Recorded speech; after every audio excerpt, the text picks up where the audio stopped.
When Russian missiles hurtle towards this Ukrainian power plant, a handful of workers stay above ground.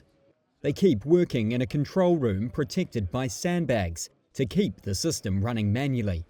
This facility, its location energy officials asked Reuters not to identify for security reasons, has been pounded by missiles this year. In an aerial assault on the grid Russia renewed this month as the war's third winter sets in. Shift leader Serhiy has worked at the plant for over 30 years. We're working 24/7. This is our front. Some of the guys have a front in the east, but our front is here. Our task is to ensure that our Ukraine has electricity, that it functions in full. So when there are attacks, we stay here, even though we know there are missiles coming at us. But we have to be here to ensure she will keep running.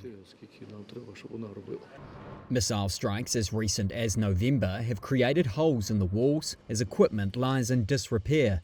Water drips from the damaged roof with rocket fragments and metal sheets lying twisted on the floor. The facility typically provides electricity and heating to hundreds of thousands of people. It is one of 5 remaining thermal power plants owned by DTEK, Ukraine's largest private power provider.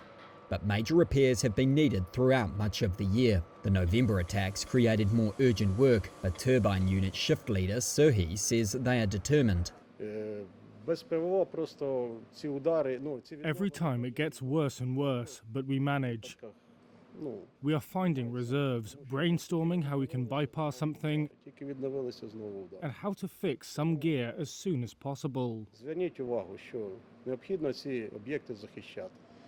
Russia, which denies targeting civilian infrastructure, views the Ukrainian power system as a legitimate target in its war. It has inflicted major damage on energy facilities since it began a spate of attacks on the grid in spring.